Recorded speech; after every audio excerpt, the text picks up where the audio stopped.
All right. So to bring us back into this episode, I'm going to start off with I'm going to ask you guys an opinion. Okay. So at September 15th to October 15th is Hispanic Heritage Month. Yeah. Why it's those dates, I don't know. But we've seen what the NFL has done. Cringy as fuck, putting the Enye over the N. So U of I, we do a lot with my job that you walk a thin line. We do mental health awareness days. We do pride days. We do all these things that it's like, they're great initiatives, but if you do them wrong, it can look really shitty.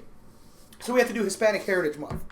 So one thing we're always worried about is not looking shitty, right? Yeah. We have a Hispanic Heritage match for volleyball on September 30th against Purdue. Everybody pop out, Huff Hall. Get your tickets now. Free for students with an iCard. Nice. Like that marketing. One of the people who's helping us plan it has asked, they got good pointers so far. I like it, They said that we should do a dance cam to the Macarena. And I want your guys' opinions on it. Because when I stress my opinion, it's hard to get across as a, for a lack of a better word, pinche gringo. Yeah. To be a white guy in an office making a decision, I look at it in negative and they're like, oh, well, you don't really know. Yeah. A dance cam of Macarena. Does that work? What's your opinion on that? I mean, I don't really know. I feel like that wouldn't be the first song I think of when if you're trying to have if you are trying to have a dance cam, which I think is a good idea. Right. I don't think the Macarena is the first thing I'm thinking of. At least me, I would have thought of like some, I don't know, even back with the cumbia song with Después de la Playa. Okay. Some, I don't know, just some shit to dance But I see what they're saying. I was going to say, you do have to consider our market. We don't necessarily have a Hispanic market. That is true. So they're not going to know, most people aren't going to know Después de la Playa. Yeah. But it's just the beat. Everybody's just right. Gib, your initial thoughts on that? I think it's kind of basic. Okay. I don't know, I feel like you could do a better song or something better with the camera though. Still, something camera. Well, but like I said, I think it's... Never mind. I didn't mean to not. Go ahead. I didn't mean to cut you off. My bad. Nah, go ahead. I was just saying it's a little basic, but I mean, it works though. I guess. Yeah, it works. If I guess the only thing. Well, who made the song La Macarena? The people who made the song Macarena. I don't know. Some Spanish, dude. Is it Spanish? Because that's what I couldn't remember. What are you doing specifically? Latin night or Hispanic night? It is called Hispanic Heritage Night. Okay, then you're good. Because I was gonna say, and the only reason why I know this is because I know, La Casa Cultura, they have sometimes in the past have shit on like Spanish because they're that's not Latin because that's right. That's not Spanish. Spain is in Europe, not in Latin America. Okay, I get you. So that's why there is a discrepancy there. I don't really give a fuck. I think we all speak Spanish. Right. I get that Spain is European, whatever, but we all speak Spanish. We got our Spanish from them. But there are people who trip about that shit. It's Hispanic is deriving from Spain. Okay. And Latin is Latin America. So because that's one of the issues. Actually, I'm glad you brought that up. That's one of the issues we ran into. Is one of the songs to replace that was Dança Kuduro. Mm-hmm. But that's Portuguese, isn't it? I don't fucking know. Maybe. I think that song is in Portuguese, which Brazil isn't a Hispanic country, is it? You wouldn't consider that? I mean, because they're Portuguese. But that's what I'm saying is that I get the cultures or the languages are different, but the cultures are so similar between Portuguese and Spanish. Yeah, damn, I didn't even think about that. Because I guess I would have considered Portugal Hispanic, right? Just because I'm oh, it's in Latin America, but you do have a point, their language is derived from Portuguese, so that's not Hispanic. I never thought about that before, actually. This is the type of shit we gotta think about. I personally said it's corny. I said it makes us really look like we're a bunch of white people in an office, and this is the one Spanish song we come up with. I get you gotta reach your audience, but I said the two that would make more sense were Gasolina or Papis, especially Papis, because of how recent why don't you do those are way better. Here's the thing is that this was an initial idea. We eventually moved away from it, but we just got, like, there wasn't an actual debate in our office. There was just some comments made about, you know, the person who was recommending it, their last name is Reyes, whereas my last name is Longo. Okay. So do I really know more than her, is what they're saying. And, like... Now, I will say this. My boy got that sazon and adobo on him, all right? Right. Like, my boy is seasoned. Like, so, like he's a marinated... Here's the funny thing to me is that I'm an Italian, and Jordan, my other marketing coordinator, he's Jewish. So we're two white guys in an office, don't get me wrong. We had a Hispanic Heritage Night in soccer already. One of the guys who works with us is from South Florida, which is obviously heavy Spanish influence. I asked for playlist recommendations from our group chat, and Gibby can verify that. So a lot of the songs that I used were from Saul Lozoya. Yeah. And that man listens to more Spanish music. He put me on to Bad Bunny when Bad Bunny had one album. Yeah. So, like, he knows Spanish music. So we use a lot of those songs, and the dude from South Florida said, yo, this playlist sucks. Y'all need to learn your Spanish music. So I was just like, all right, like, we're not going to play, like, you know, Gasolina and Culo, like, back in 2004. Yeah. But, like, we have to obviously play family-friendly, too. But it's just shocking to me that it's, like, everybody has a different taste in what's good Spanish music. Because, like, for me, my number one Spanish music is reggaeton. I fucking love it. But there's a lot of people who, like, they aren't listening to Bad Bunny and J Balvin and Ozuna and all these people. Yeah. They're listening to a different type of Spanish, you know what I'm saying? They only know the hype, like, Spanish songs. Like, they know Culo, they know Gasolina, they know Pepas. But they don't know, like true, like, honestly, like, that fire reggaeton is the Bad Bunny, Mike Towers, J Balvin, Ozuna. You could even throw El Alfa. El Alfa, you El Alfa, I fucking love El Alfa. Honestly, Pepas is a good song. Like, well, yeah, Pepas plays. No one's gonna hate on that. Yeah. But, like, he just came over and was, like, kept recommending songs that, like, they all came out in, like, 2007. I mean, like, to each their own, which I understand it, too, because those are popular, like, Hispanic, Latin, Spanish songs, or whatever the fuck you want to call it. Right. At some point, like, it's kind of the same shit. Because, like, for us, the way we try to do it is we have good music taste. So we try to blend what you're hearing every day anyways, and, like, oh, here's another song you can put on. Like, Gibby, we didn't play this song, but, like, Hablamos Mañana. Like, that's a song more people need to know. Like, it's just one of those things where it's like, if you know a fire song, you play it in front of people. That's what you do. Yeah. So, speaking of Latin music and loving to dance to it, me and you went to 2 Latin nights this weekend. I like that transition. That was nice. Trust me. I had this one. Look, I actually had. I will say this. I'm gonna give my boy some flowers real quick. This man can just think of shit so fucking quickly. Like, I'm sitting here thinking, like, still thinking about, like, yeah, what song would have been a really good song? And this motherfucker's like, that was a clean transition. Yeah. Because I try. What he's trying to get at to is that last week. Take it away, Marco. Me and you went out last Saturday and Friday. Friday. We went out Friday too. But on Saturday night we went out. And we were gonna go to this. We wanted to go to one of the bars here in local Champaign, like in University Champaign, you know, Cams or Line, preferably. We walked out. It was 1 in the morning. 1 in the morning. Typically the bars are open until 2. Dos. And they were closed. It was by 1 a.m. It was closed. When we walked out, we were like, what the fuck? Shocking. I'll come back to that real quickly. But we ended up going to a Latin night at this bar called Axe Bar. It was pretty dope. Pretty chill. It was pretty dope. Yeah. We just showed up late, and they served us a margarita at like $150. Were they expensive? Expensive as margaritas. Hell yeah, bro. I got it. So look, I got 3 drinks. One for you, for my girl, and for me. Right. Bro. They were strong, though. They were strong as fuck. I was fucked but up. But $33. Oh, for Lebanese? That's Chicago prices. Like, that's what I'm saying. Like, even, like, I guess sometimes people say, like, oh, like, Lion or Cam's can get expensive. But even that's, like, $5 a drink. Like, which is, I mean, it adds up, but more manageable. Like, this is $11 a drink. I just wasn't expecting it. I still paid it, but I was like, I just wasn't expecting it. But, Gib, they gave us a margarita at, like, $157, and the bar closed at 2. Yeah. So, like, we had just gotten our drinks, and they were like, they turned on the lights, and we're like, all right, get out. And we're like, what the fuck? We had to chug our shit. Yeah. But, so, what I wanted to say about all of that really quickly is that, so, the reason why those bars were closed is, this is a rumor that I heard, that there's, you know the saying, there's a new sheriff in town? Apparently, there's a new sheriff in town in Champaign. And it's not the saying, it's for real. There's like, legit, like, there's a new sheriff in Champaign. I honestly have not looked into this. I can neither confirm nor deny. This is just shit I've heard. So, if there isn't, y'all will fucking fact check me. I don't give a fuck. But, if this is from what I've heard, which, I mean, based on the logic, it makes sense. Apparently, he's cracking down on underage drinking. So, him and his, like, fucking cops pulled up to Line and Cam's, and Joe's, I think, raided them, if you didn't have a wristband, take your drink, dump that shit out, get the fuck out. So, apparently that's a thing, which is, you know, a lot of people would probably be like, I mean, yeah, you're not supposed to be underage drinking. Right.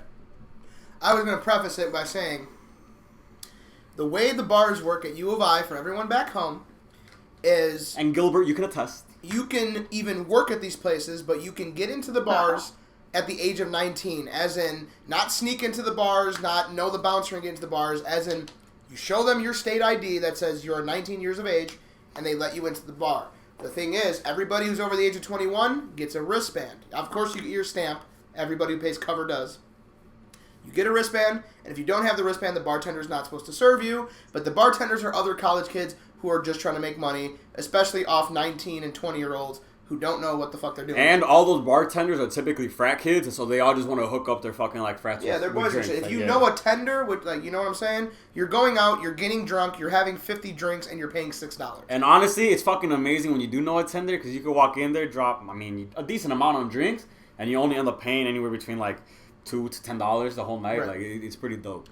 So my thing was, coming into this university, I was always wondering about that and how the fuck that worked. Yep. And the thing about it is, coming into it, I of course looked at it like, how the fuck do they get away with it? Like, of course they're going to be underage drinking, and that's illegal, and I get it. As a sheriff, that's your job. But I realized it's because two reasons, and I'm going to start with the one that's going to take longer to explain just for the sake of the way entertainment works. Culture. So when you come to U of I had a lot of moments, and I'm sure Gibby did too, especially because he didn't even like go and have like all these people in classes. You don't know how old every fucking person is. Like, even people I work with, I look at them and I'm like, hey, pop out to cams. And they're like, oh, like, I'm only 20, and it's one of those nights where you have to be 21. Because they do have nights like that where they make it 21 only. Yeah. And I forget who's 19, who's 20, who's 21. You're just all in college together. Yeah, facts. So because U of I did that, and I even had a buddy who came over, he went to NIU, he said it's so dope that U of I does that because it just makes the environment of Champaign-Urbana go out. Yeah, and like part of the culture of Champaign is that it's a party school. Like we pop champagne in Champaign, you know, like Right, but I was gonna say is the second reason, and this is the big reason why I'm not pleading with the sheriff to stop this. I get it, that's your job. I'm just letting you know you're probably gonna lose your job if you keep this up. Do you think he'll actually lose his job for that shit? Money. The U of I is the only reason Champaign-Urbana is not a farm town. It's the only reason it's considered a city in the state of Illinois. And when you leave here for the summer, like I finally spent a summer here. It is boring. It is dead. Nothing's happening. Downtown Champaign has some nice stuff, like sometimes, but it's dead. By having these bars with these ridiculous amount of money, you've got to consider cover. You got to consider all the drinks everybody's buying. By doing that, you're damaging the culture, which will damage how often people go out. Because me and you both said, Lions even looked more dead this year than before that. Facts. So if these bars that generate a huge chunk of the city's revenue go away, you don't think the city's going to step in and be like, hey, it's like, you got to think, someone would have done this before. There's going to be some politics involved in that shit. Because you're right, like, someone would have done this before. The big thing is, like, this has been the way Champaign has been for fucking years. Yeah. For fucking years. And, like, if that were such a problem, it would have been dealt with by now. Right. And I know the owner of Lions is the same owner of Camps, so I'm assuming they moved some weight in the fucking politics around here. Right. And they own a lot of apartment buildings, too. Yeah, facts. So I think it's just going to happen. I don't know, Gib. What would you do if you were the sheriff, to be honest? Like, you just new sheriff in a new town. They said, hey, what you going to do? Yeah, you lived in Champaign for a year and a half. You become sheriff here. Do you attack that? So let me break it down. I'm with you, Joe. You can't be mad at the dude doing his job, right? Right. No, yeah. It's your job. But I would say, I mean, I don't know. I feel like it's just going to be like the same as last time, where the bigger weekends are going to crack down, you know, because there's just going to be more people. Mm-hmm. Like, the one time I saw someone get cracked down, I'm not going to say their name, but we were out on a homecoming weekend after Wisconsin lost to Illinois. It was a huge weekend. Everybody was out. Of course they're going to crack down. So that happened and gave a ticket. So I don't know if they're trying to get more tickets or something, or like you said, they're just going to kick you out.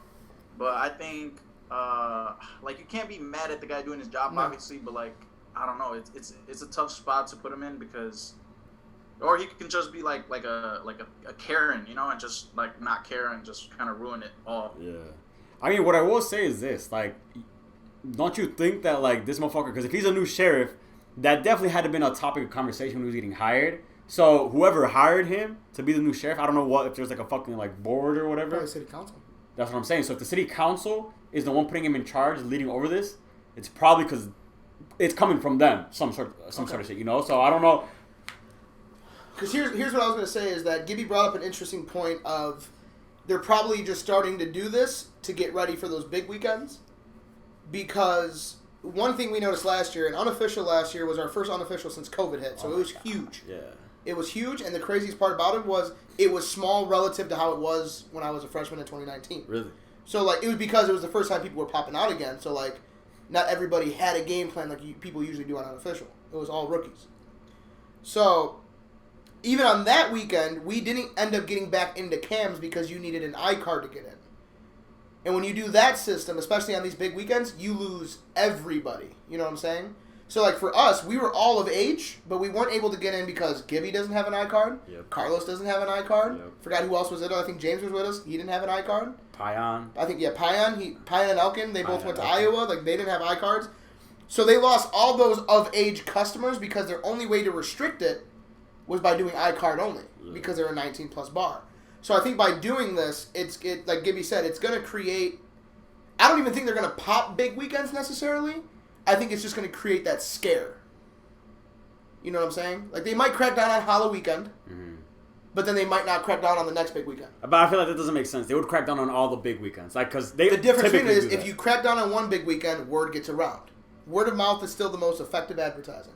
If you hear as a 18, 19, 20-year-old, yo, I went out on Halloween, they popped, it's homecoming weekend, you really want to go out? Or let's say they pop homecoming weekend, and then Halloween weekend comes up 2 weeks later. But I feel like if they're being this strict about it or this like fucking You like think they're they're just pursuing gonna this ride shit, with yeah.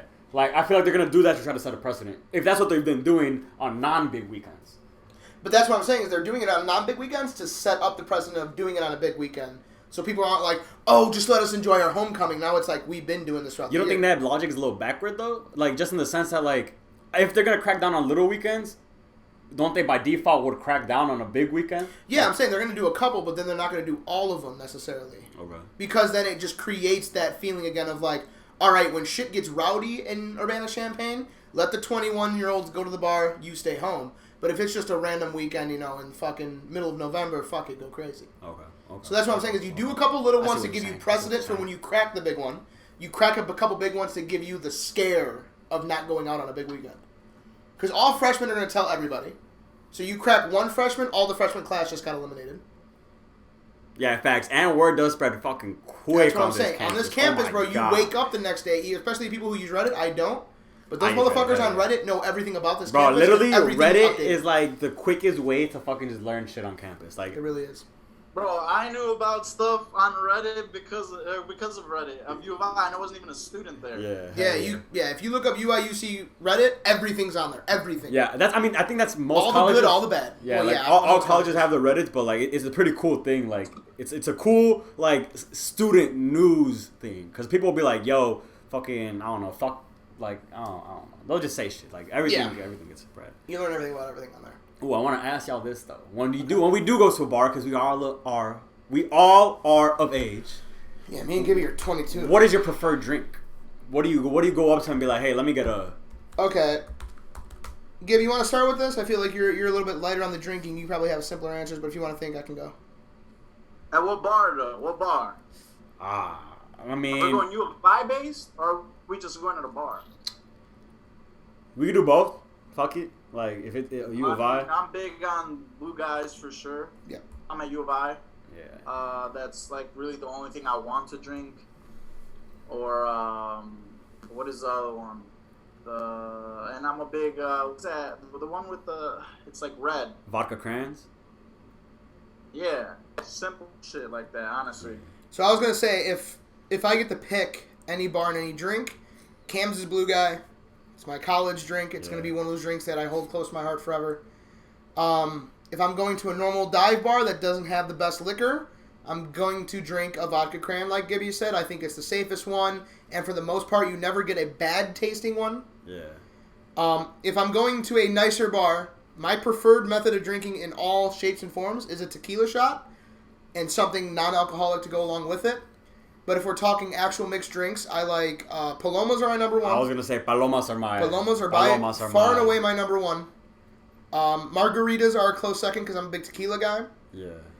And I like a Moscow Mule. But my problem with Moscow Mules is if you go to a middle bar, like a decent bar, you're not going to get a go on. Yeah.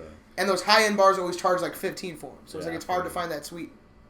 But I like a Moscow Mule. I don't think I've ever tried a Moscow Mule, to be honest. It's just got that punchiness from the lime and the ginger soda. Okay. And then it's just, I like the little bubbliness that you get to it. It comes in a little tin copper cup. Tequila Sunrise is also a sleeper. That shit is good. So when it's made right. I feel like some places they're like orange juice or whatever they fucking use. It's just not orange that good. Orange juice, tequila, and grenadine. But once at a bar here in Champaign, Fat City, but I know they have it at other bars. Long Island's pretty good too. Long Islands are good. I've heard good stuff about that. Yeah. I am not a Jack and Coke guy. Go ahead. I said I'm not a Jack and Coke guy, but. No, yeah. I actually had a thing. Have you guys had a bad mimosa? Yes. No. Yes. I've never had a bad mimosa. It's just like those are up there actually. Mimosas are good. It's not even. But the thing is, like, I feel like mimosa is such a basic drink. It is. Like, it's really simple to make a mimosa that I feel like bars are just sometimes like fucking like Sunny D, some like random shitty like fucking like champagne. Yeah, but like I get it, but like it's they just throw anything in there. Yeah, like it's just there are places that it just doesn't taste that good. Like sometimes. And I will say you have to drink. In my opinion, you have to drink a decent amount of them bitches to get like drunky drunk. Shit, I don't. You know what? Compared to drinking a Paloma? Yeah, I know facts. You drink like 2 3 of them bitches. You're right. But because I had a bad one. But that was the only time I drank one. Like, I drank a couple, and I was just like, they're not that good. Yeah. I didn't think they were that good. But I was thinking, like, you know, maybe I need to try another place because this place ain't it. I forgot it. Yeah. I mean, low-key, what I will say is I feel like restaurants, like typically, like, decent restaurants make good mimosas. Like, restaurants make good mimosas with their food, for the most part. I think that's a good drink to pick at a bar. Or at a bar. I'm a fan of, now that we're talking about like drinks and stuff, is a michelada. Micheladas are fire. All right, you know what? We were going to do something else for the draft, but we're going to change course right now because that's how we do it. Okay. Alcoholic drink draft. Okay. So we're going to go to random.org. Do you need to plug your laptop in? I don't have my fucking charger. So how long do you have? We have 6% on my laptop. How long is that? We're going to learn? We're going to learn. Fuck it. Gibby, if it cuts out at some point, you know why. All right. I just hope it saves everything. I think it should. Here's the order. All right. 2. No. We're going to do 4. 3. Marco, Gib, and Joe at the turn again. So we're picking like You are picking an alcoholic drink. It has to be a mixed drink. You cannot pick a liquor because if you pick tequila, so it has to be a drink you can order. So you can order a tequila shot, but you cannot withhold tequila. You know what I'm saying? Yeah. And we're going to do, 5 rounds? I'm down with 5 rounds. Oh, my number one pick. I already know what it's going to be. Margarita. Right, Margarita off the board. Yep. Margarita has to be. Big tequila guys. Facts. Man, it might just be because here's one thing. You pick a margarita, you get strawberry margarita, mango margarita, all the mix. Oh, yeah, I'm down. But you get that style of drink. Gibby, second overall pick. Michelada. Ooh, I like that shit. You know what? Hey, Dodger Stadium makes some fire micheladas. You gotta get that shit. I'm gonna have to try that shit for real. That shit's good. That was my first drink as a 21-year-old officially. Gas. Well, this leaves 3 straight Mexican drinks. The Paloma is coming to Team Longo. My number one drink, Easy Money Sniper. Ooh. And I'm going to make a questionable decision because I genuinely think it wouldn't get back to me. I'm going with a blue guy. Wow. I'm going with specifically a blue guy. I want him on my roster, and I think that is a top-tier drink, and I get it. You go to Illinois, you're just biased. I am. It's what I fucking like, so fuck you. Hey, have a blue guy. Get blue a few guys of them. Guys are disgusting. Orange guys are nasty. Yeah, orange guys don't compare. Here's the thing, though. Here's the thing that some people need to realize. You can get a bad blue guy. I have 1 to 2 bad blue guys every night. Yeah. You don't get enough syrup. It just tastes like club fucking soda and vodka. It's not that good. And then you get that sweet one. Mm-hmm. And you're sitting there, you drinking 3 or 4, you're like, it's not hitting. You go on Snapchat, you look up, blur. Yeah, they add up quick. They'll just, I don't know, we're like, oh my God. Facts. All right, Gib. Gib, your second pick. Palomas and Blue Guys are off the board. Blue Guys. I'm gonna go with McCranberry and vodka. Vodka Crans. Good drink, and the best part about that drink is you can buy those for girls, and they love them too. So. Wow. Damn, fuck you. I was gonna pick vodka crane. You got the turn, so you got to come up with 2 right here. Yeah. Does it count? What? Fuck, I forget what this bitch is called, but it's a jarrito. It's basically, you know that little Mexican clay cup? Like it's a clay cup. They basically put tequila, like some like type of squirt shit. I They know what put you're talking about. like limon, like orange juice. They even cut up some fruit in there, put it. They have some chamoy. They have some I know what tajin. you're talking about. It's like a fancier michelada. I want that shit. That's cool. Until you think of it, I'm going to write fancier michelada. I'm just calling it a I know jarrito. what you're talking I'm just calling it a jarrito. Jarrito It's like- preparado. I've gone to a place in Mexico where they put in like a bowl. Like, you have a bowl. Preparado. Okay. Yes. Okay. Yeah. All right, now at the turn, in the 3rd round, with the 7th overall pick in the drink draft, Marco Guzman selects. Damn, it's just tough. I wasn't ready for the turn. I know the turns come quick. You need to bust out your phone so you can look at some drinks.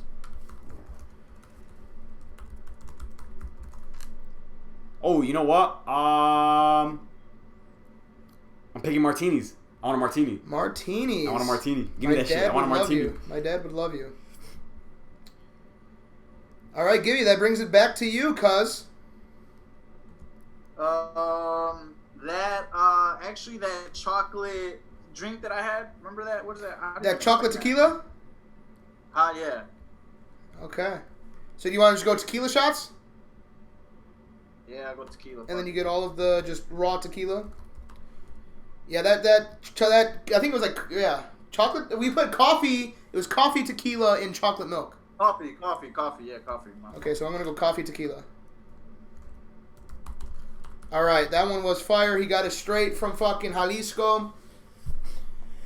I'm going to rock. I'm thinking about it right now. I'm going to go with a Moscow Mule. I do like those. I just said in the last segment. And I'm going with the mojito. Wow, fuck! I was gonna pick a mojito, man. That's just good. That's a good one. That's a good one. Mojitos are goats, simple, fresh, and I love mint.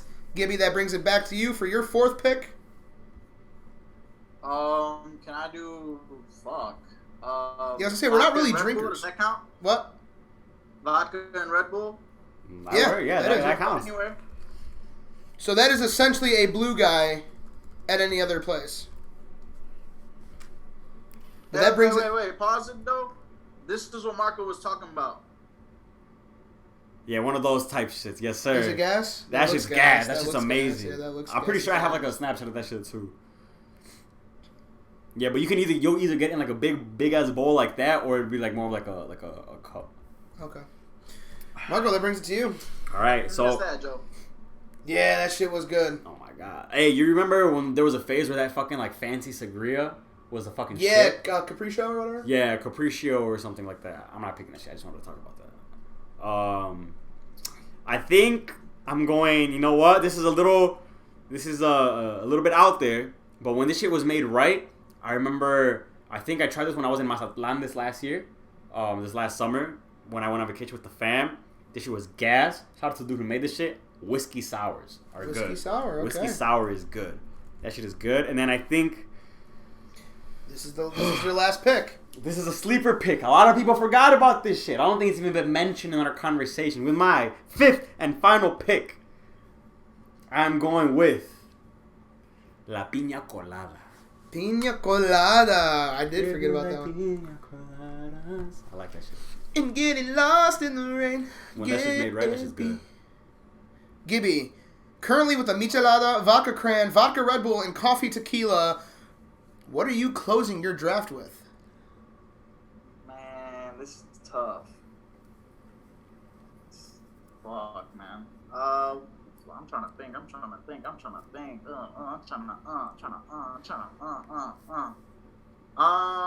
Can I go beer? Yeah? I'll go beer. Fuck. Okay. Okay. Now, just as a bonus, Oh, what is your go-to brand? Ronas. And then Modelo, which is new because I really never even drank beer like that, but I'll take a Modelo too. Yeah, Modelo's fire. So, Marco, I'm disappointed in you. Why? Because I didn't think this was going to fall to me.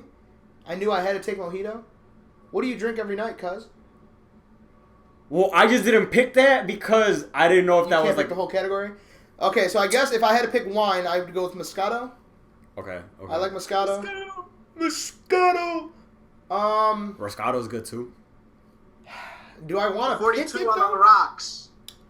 Do I want to pick that though? Well, look, to be honest, I was gonna pick wine, but like I said, I just didn't you can't pick the whole category. Like beer. I feel like you can because that is like a because it's like all beers are the same. Yeah, I'm just going based off of what I would get. Honestly, that's why I'm picking. All right, so you know what? I'm gonna go with my next highest consumed drink. It's something we already talked about. I'm going with mimosa.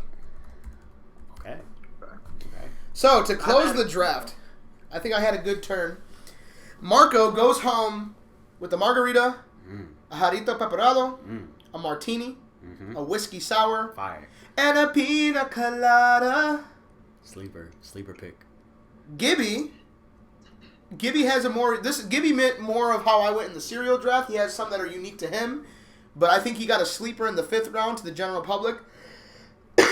He goes with the michelada, a beer, specifically a Corona, vodka cran, vodka Red Bull, and that sweet, sweet coffee tequila. Joe goes home with the Paloma, fire, a blue guy, good, a Moscow Mule, shout out to Bad Bunny, mojito, and a mimosa. A lot of M's. A lot of M's, I was about to say. A lot of M's. Just, I like. But yeah, we have completed our second draft. I like that shit. That was a good draft. We had a cereal draft, a drink draft. With the draft we were going to have for you guys tonight. Leave it. Don't say it. I'm not going to say it. Don't You know me, I don't. Okay. I was going to say don't. I tease. It's what I do. I was going to say don't kiss and tell. Because what happens when you tease them, Marco? They keep coming back, and hopefully you come back next week. You tease them, and you please them. That, ladies and gentlemen, will be episode 2 of 2 Guys, 1 Couch, and El Niño. In Los Angeles. Watch this. Yeah.